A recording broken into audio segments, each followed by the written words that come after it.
परमेश्वर के बड़े नाम की महिमा हो। फिर से आने वाला प्रभु यीशु मसीह का श्रेष्ठ और पवित्र नाम से सबको जय मसीह की अभिनंदन करता हूँ। फिर से आज सुबह परमेश्वर का वचन के साथ ये प्रभात मनन में आने के लिए परमेश्वर ने एक अवसर दिया है, इसलिए परमेश्वर को धन्यवाद करता हूँ। पिछले दिनों हम उत्पत्ति की किताब 46 अध्याय से बातें मनन करना चालू किया है। 46 अध्याय में हम देख सकता है कि याकूब की पूरा परिवार मिस्र में आ रहा है, जोसेफ के पास आ रहा है, उसी का वर्णन है। उसी का पहला 4 पद में हम देख सकता है कि परमेश्वर ने याकूब से इजिप्ट की ओर जाने के लिए निकल गया था, बातें कर रहा है। उसका पहला पद हमने पिछले दिनों हमने देखा है। आज हम उसका दूसरा पद की ओर आए। दूसरा पद में लिखा है, उत्पत्ति की किताब 46 अध्याय उसका दूसरा पद। तब परमेश्वर ने इस्राएल से रात को दर्शन में कहा, हे याकूब, हे याकूब। उसने कहा, क्या आज्ञा है?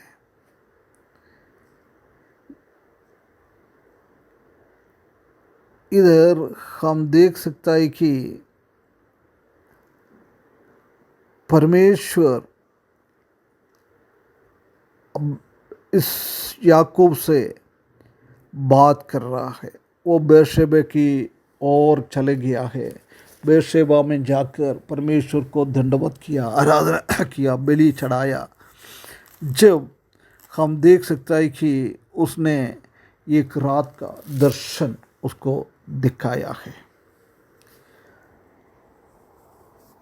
40 साल पहले याकूब अपने घर से पद्दनाराम की ओर, अपने मामा की घर की ओर जा रहा था, जब परमेश्वर ने एक ऐसी एक विजन, एक दर्शन उसका जीवन में दिया है। वो हम उत्पत्ति की किताब 28 अध्याय 12 से लेकर 17वां पद तक हमने पढ़ा था।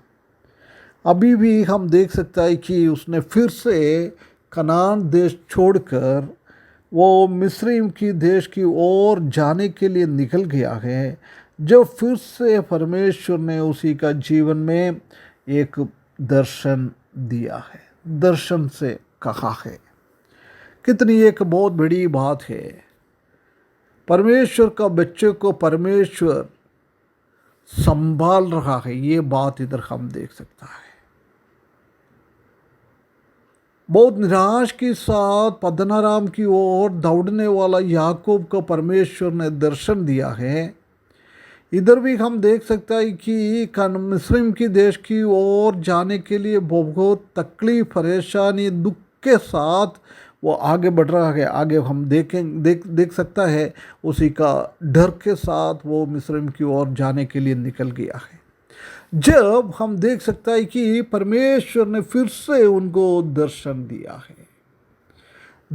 परमेश्वर का दर्शन के साथ एक काम के लिए निकलना, उससे बढ़कर कोई धन्य बात हमारे जीवन में है नहीं है। प्रिय भाइयों बहनों, हम भी कुछ काम करने के लिए निकलता है, हम कुछ काम करना चालू करता है, जब हम भी ऐसी परमेश्वर का दर्शन के लिए हम वेट करता है क्या? हम जानता है कि आजकल परमेश्वर पुराना नियम में दर्शन दिया, इसी दर्शन नहीं दे रहा है। परमेश्वर का वचन के द्वारा आजकल दर्शन हमको दे रहा है, परंतु अभी भी परमेश्वर सामर्थ्यवान है दर्शन के द्वारा हमसे बात करने के लिए। ऐसा कोई असंभव बात नहीं है ना। परमेश्वर कुछ भी कर सकता है।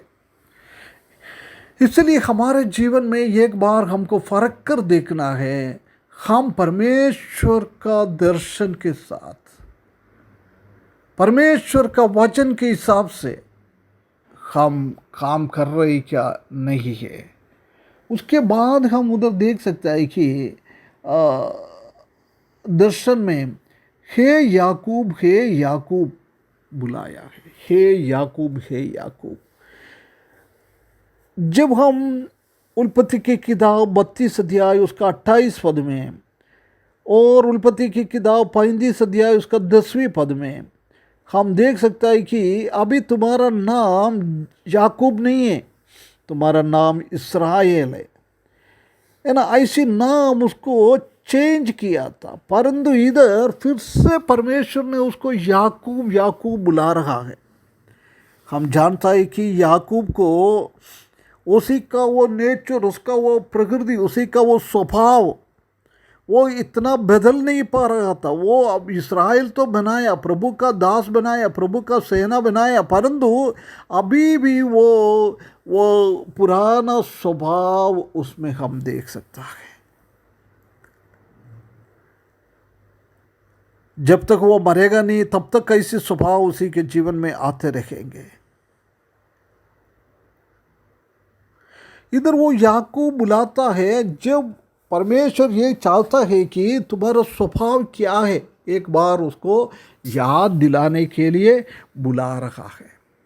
प्रिय भाइयों बहनों, हम भी एक बार शैतान के पुत्र थे, क्रोध के पुत्र थे, परंतु प्रभु यीशु मसीह का जीवन हमारे लिए दे दिया है। उसी के द्वारा, उसी में हमने विश्वास किया है, हम क्या बन गया है? परमेश्वर का संतान बन गया है। अभी हम परमेश्वर का संतान है, उसी का स्वभाव को हम दुनिया वाले को दिखाना है, हमारे साथ वाले को दिखाना है। परंतु हम एक बार फर्क कर दे कि अभी भी हमारा वो दुनिया का बच्चे का स्वभाव तो नहीं है हमारे उसमें। अभी भी हम याकूब का अनुभव में तो नहीं जा रहा है। प्रिय भाइयों बहनों, एक बार हमारा जीवन फर्क कर दे के हम हमारा जीवन में इस्राएल का अनुभव है क्या, याकूब का अनुभव है क्या, परमेश्वर का बच्चे का अनुभव है क्या, और शैतान की बच्चे का अनुभव है क्या, एक बार हमको देखना है ना। जब उसने बुलाया है, जब बोल रहा है क्या आज्ञा, मैं यहाँ हूँ, परमेश्वर मैं यहाँ हूँ, आप आज्ञा करें। क्या आज्ञा है मुझे से? आपका आज्ञा पालन करने के लिए मैं सक्षम हूँ, समर्थ हूँ, मैं करने के लिए इच्छुक हूँ, ये बता रहा है। प्रिय भाई बहनों, एक आज्ञा का पालन करने का एक मन हम इधर देख सकता है।